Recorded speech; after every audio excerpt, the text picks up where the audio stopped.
ಎಲ್ರಿಗೂ ನಮಸ್ಕಾರ. ನಾನು ಡಾಕ್ಟರ್ ವೆಂಕಟರಮಣ ಹೆಗಡೆ, ವೇದ ಆರೋಗ್ಯ ಕೇಂದ್ರ, ನಿಸರ್ಗ ಮನೆ, ಶಿರ್ಸಿ. ಆತ್ಮೀಯರೇ, ಇವತ್ತು ತೂಕ ತುಂಬ ಜನರಿಗೆ ಹೆಚ್ಚಾಗ್ತಾ ಇದೆ. ಈ ಒಂದು ಬೊಜ್ಜು ತುಂಬ ಸಾಮಾನ್ಯ ಆಗಿಬಿಟ್ಟಿದೆ. ಬೊಜ್ಜಿನಿಂದ ಆಗುವಂಥ ಸೈಡ್ ಎಫೆಕ್ಟ್ಸನ್ನು ನೋಡ್ತಾ ಹೋದರೆ ತುಂಬಾ ಇದೆ. ಬೊಜ್ಜಿನಿಂದ ಹಿಮ್ಮಡಿ ನೋವು ಬರುತ್ತೆ, ಬೊಜ್ಜಿನಿಂದ ಮಂಡಿ ನೋವು ಹೆಚ್ಚಾಗುತ್ತೆ, ಬೊಜ್ಜಿನಿಂದ ಈ ಒಂದು ಮುಟ್ಟಿನ ಸಮಸ್ಯೆಗಳು ಬರುತ್ತೆ, ಬೊಜ್ಜಿನಿಂದ ಮಕ್ಕಳಾಗದೇ ಇರುವಂಥ ಸಮಸ್ಯೆ ಬರುತ್ತೆ, ಬೊಜ್ಜಿನಿಂದ ಈ ಒಂದು ಲೈಂಗಿಕ ಕ್ರಿಯೆ ನಡೆಸಲಿಕ್ಕೆ ಅನೇಕರಿಗೆ ಕಷ್ಟ ಆಗಿ ಒಂದು ಡೈವರ್ಸ್ನಂತಹ ಒಂದು ಘಟನೆಗಳು ಕೂಡ ನಡೆಯುತ್ತೆ. ಹಾಗೆಯೇ ಈ ಒಂದು ಬೊಜ್ಜು ಹೃದಯ ರೋಗಕ್ಕೆ ಕಾರಣ ಆಗುತ್ತೆ. ಈ ಒಂದು ಬೊಜ್ಜಿನಿಂದಾಗಿ, ಹೆಚ್ಚಾದಂತಹ ಬೊಜ್ಜಿನಿಂದಾಗಿ, ಅತಿಯಾದ ತೂಕದಿಂದಾಗಿ BP ಶುರುವಾಗಬಹುದು. ಹಾಗೆಯೇ ಹೃದಯ ರೋಗ ಬರ್ಬೋದು, ಹರ್ನಿಯಾ ಆಗ್ಬೋದು. ನೋಡಿ, ಹೇಳ್ತಾ ಹೋದರೆ ಉದ್ದದಲ್ಲಿ ಇಷ್ಟೇ ಆಗುತ್ತೆ.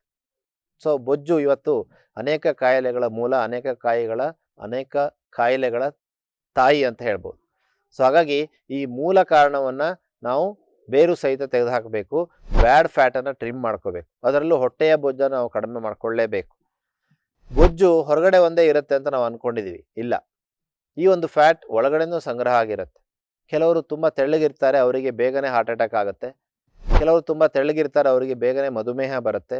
ಕೆಲವರು ತುಂಬ ಸಪೂರ ಇರ್ತಾರೆ, ತೆಳ್ಳಗಿರ್ತಾರೆ, ಸ್ಲಿಮ್ ಇರ್ತಾರೆ, ಅವರಿಗೆ ಬೇಗನೆ BP ಶುರುವಾಗಿರುತ್ತೆ. ಏನು ಕಾರಣ? ಅದಕ್ಕೆ ನಾವು ವಿಸರಲ್ ಫ್ಯಾಟ್ ಅಂತ ಹೇಳ್ತೀವಿ. ಅಂದರೆ ಒಳಗಿರುವಂತಹ ಲಿವರಲ್ಲಿ, ಹೊಟ್ಟೆಯ ಅಂಗಗಳಲ್ಲಿ, ಹೊಟ್ಟೆಯ ಒಳಗಿರುವಂತಹ ಒಂದು ಭಾಗಗಳಲ್ಲಿ ಫ್ಯಾಟ್ ಸಂಗ್ರಹ ಆಗುತ್ತೆ. ಇದು ವಿಸರಲ್ ಫ್ಯಾಟ್. ಇದು ಕಣ್ಣಿಗೆ ಕಾಣೋದಿಲ್ಲ ನಮಗೆ. ಸೊ ಇದು ಒಂದು ಸಮಸ್ಯೆನೇ. ಈ ವಿಸರಲ್ ಫ್ಯಾಟು ಹೋಗಬೇಕು, ಹೊರಗಡೆ ಇರುವಂಥ ಬೊಜ್ಜು ಕಡಿಮೆ ಆಗಬೇಕು, ಹೊಟ್ಟೆಯ ಬೊಜ್ಜು ಕಡಿಮೆ ಆಗಬೇಕು. ಇದಕ್ಕೆ ನಾವು ಏನು ಮಾಡಬೇಕು? ಇದಕ್ಕೆ ರಾಮಬಾಣ ಯಾವುದು?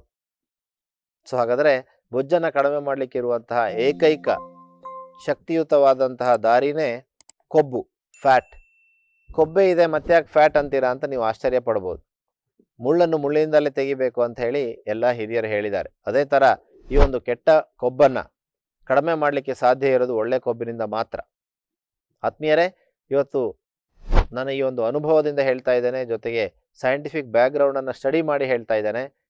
ಬೊಜ್ಜನ್ನು ಕರಗಿಸ್ಲಿಕ್ಕೆ ನಮ್ಮ ಉಪವಾಸ ಪ್ರಾರಂಭದಲ್ಲಿ ಸಹಾಯ ಮಾಡುತ್ತೆ. ಆದರೆ ನಾವು ನೋಡ್ತೀವಿ, ಉಪವಾಸ ಚಿಕಿತ್ಸೆ ದೇಹ ಶುದ್ಧಿಗೆ, ಉಪವಾಸ ಚಿಕಿತ್ಸೆ ರೋಗ ನಿರ್ಮೂಲನೆಗೆ ಹೊರತು ಉಪವಾಸ ಚಿಕಿತ್ಸೆ ಬೊಜ್ಜನ್ನು ಕಡಿಮೆ ಮಾಡಲಿಕ್ಕಲ್ಲ.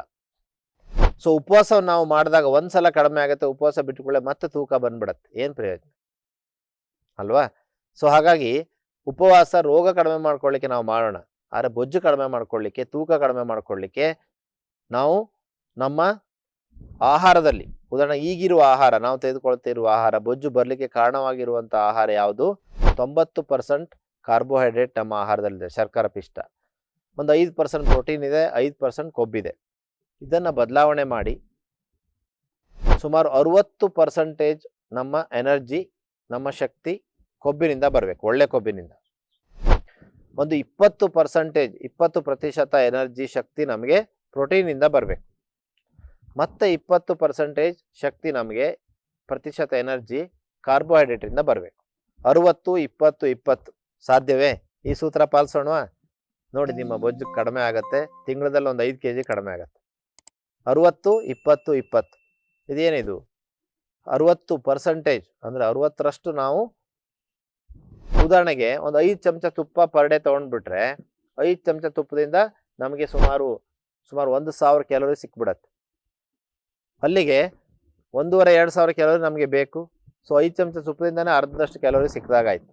ಸೊ ಹಾಗೆಯೇ ತೆಂಗಿನಕಾಯಿ ಎಣ್ಣೆ, ತೆಂಗಿನಕಾಯಿ ಹಾಲು, ಶೇಂಗಾ, ಬಾದಾಮಿ, ಪಿಸ್ತಾ, ವಾಲ್ನಟ್ ಈ ರೀತಿಯ ಹೆಚ್ಚಾದಂತಹ ಕೊಬ್ಬನ್ನು ತೆಗೆದುಕೊಂಡು ಕೆಟ್ಟ ಕೊಬ್ಬನ್ನು ಕರಗಿಸ್ಲಿಕ್ಕೆ ಸಾಧ್ಯ ಇದೆ. ಸೊ ಬೆಳಿಗ್ಗೆ ತಿಂಡಿಯಲ್ಲಿ, ಮಧ್ಯಾಹ್ನ ಊಟದಲ್ಲಿ, ರಾತ್ರಿ ಊಟದಲ್ಲಿ ಸಲಾಡ್ಸ್ ಇರಲಿ, ಸಲಾಡ್ಸ್ಗೆ ತೆಂಗಿನಕಾಯಿ ತುರಿ ಇರಲಿ, ಆಲಿವ್ ಆಯಿಲನ್ನು ಹಾಕೋಣ.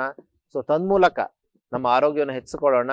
ಹಾಗೆಯೇ ಉತ್ತಮ ಕೊಬ್ಬನ್ನು, ಕೊಬ್ಬರಿ ಎಣ್ಣೆಯನ್ನು ಸಾಧ್ಯ ಆದಷ್ಟು ಹೆಚ್ಚಿಗೆ ಉಪಯೋಗ ಮಾಡ್ತಾ ನಮ್ಮ ಆರೋಗ್ಯವನ್ನು ಹೆಚ್ಚಿಕೊಳ್ಳೋಣ, ತೂಕವನ್ನು ಕಡಿಮೆ ಮಾಡ್ಕೊಳ್ಳೋಣ, ಫ್ಯಾಟನ್ನು ಟ್ರಿಮ್ ಮಾಡೋಣ. ಸೊ ಈ ಒಂದು ಸೂತ್ರ ಯಾವುದು? ಕೊಬ್ಬಿನಿಂದ ಕೊಬ್ಬನ್ನು ತೆಗಿಲಿಕ್ಕೆ ಸಾಧ್ಯ. ಇದ್ರ ಬಗ್ಗೆ ಚಿಂತನೆಯನ್ನು ಶುರು ಮಾಡಿ. ಚಿಂತೆ ಮಾಡಬೇಡಿ. ಚಿಂತನೆ ನಮಗೆ ಬಹಳ ಮುಖ್ಯ. ಚಿಂತೆ ಮಾಡಿದ್ರೆ ಅದು ಚಿತೆಯೆಡೆಗೆ ತೆಗೆದುಕೊಂಡು ಹೋಗುತ್ತೆ. ಚಿಂತನೆಯನ್ನು ಮಾಡಿದ್ರೆ ಅದು ನಮ್ಮನ್ನು ಅಮೃತತ್ವದ ಕಡೆ ತೆಗೆದುಕೊಂಡು ಹೋಗುತ್ತೆ. ಹಾಗಾಗಿ ನಾವು ಚಿಂತನೆಯನ್ನು ಮಾಡಬೇಕು, ಚರ್ಚೆಯನ್ನು ಮಾಡಬೇಕು. ನೀವು ನಾ ಹೇಳಿದ್ದನ್ನು ನಂಬಬೇಕು ಅಂತ ನಾನು ಹೇಳ್ತಾ ಇಲ್ಲ.